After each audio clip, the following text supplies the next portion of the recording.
Join me on the floor. Announcement, I have a new camera. I'm no longer filming on this thing, which had its own sets of issues whenever I was filming on this. Now I have an actual vlogging camera.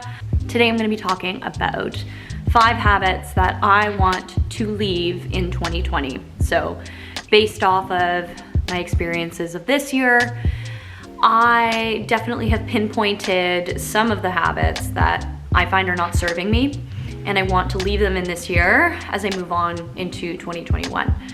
And of course it's December, so it's a time of reflection, especially after such a difficult year globally, worldwide. So many things have changed when I think about me this time last year, both good and bad, but I don't think anyone could have seen this year coming in the way that it did. So I'm here to just kind of share some of my habits that I just want to leave behind. The first habit I want to leave in this year is reacting without thinking first. I find when I'm anxious or stressed about something, or even sometimes when I'm angry, if I'm in an argument, I just say whatever unfiltered thought goes through my brain. And sometimes I regret it because I haven't thought it fully through. Sometimes it's not even like a fully complete thought. 1, it can end up hurting people's feelings. 2, sometimes I say things that I don't even really mean in those moments, when really what I should be doing is slowing down in an argument or in times of stress and really thinking about what it is I'm actually upset about or what I'm actually anxious about, especially when dealing with another person. Find the root. Like, am I angry? Is that the root? Is it sadness? Is it fear? Because sometimes when you can pinpoint what the root feeling is, it becomes a lot easier then to convey that to another person. Especially when you're arguing with a loved one, we often assume they can read our minds after a certain point. Of course, they know us best out of anyone most of the time, but that doesn't mean that they necessarily know what it is that is upsetting you unless you tell them.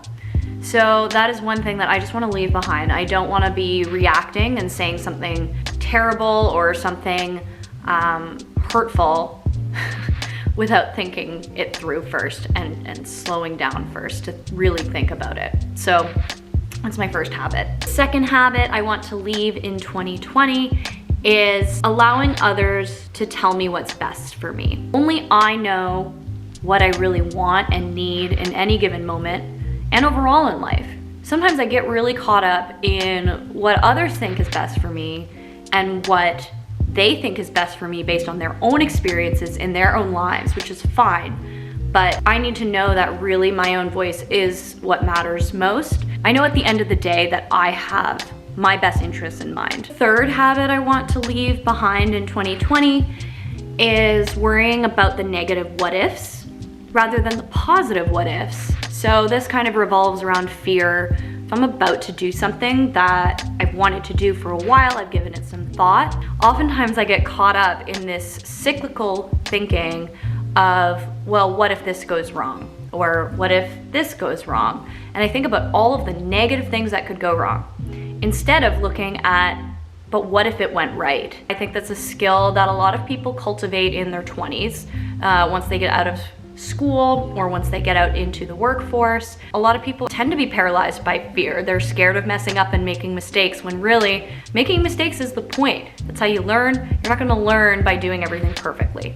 So once you let go of that kind of need for perfection, I think it's a lot easier to see all of the positive what ifs that could come from making a decision. The fourth habit I want to leave in 2020 is starting and ending my day on my phone. I know a lot of us do this in the age of technology, but especially ending it on social media and starting the day on social media doesn't make me feel that I'm very in control of my life or my habits. Especially when I wake up in the morning, the first thing I do is open my phone. I feel like the phone already has its teeth sunk into me for the day, and it can set my tone for the entire day. So in the mornings, really the first thing I should be doing is getting up and reading something intentionally, knowing what I'm going into reading, rather than opening up my phone and being bombarded with notifications that I didn't necessarily intend to look at. Same at the end of the day. Like, I tend to go to bed I've trained my brain to want to listen or watch videos or some sort of sound in the background as I fall asleep. Maybe the substitute for that is actually listening to some white noise or some nature sounds as I fall asleep, but I definitely don't like ending the night watching videos. Also, the blue light really does affect your sleep overall and the quality of your sleep, so that's something I need to leave behind. And the fifth and final habit that I want to leave in 2020 is the tendency to interrupt and not listen. So I think I'm a pretty good listener when it comes to, you know, the realm of people. And like, I find a lot of people, when they listen to me, I especially notice when people are constantly trying to find a way to spin the conversation back on them. Even though they may not intentionally be doing it, might be a subconscious thing, but I really appreciate and notice when people listen rather than need to constantly be solving my problem. And when I listen to someone, sometimes it does feel as though you need to provide some sort of helpful advice to solve this person's problems. Of course, you can give tips if you happen to have any. If you don't have any though, it's okay to just listen and delve deeper into those feelings with them.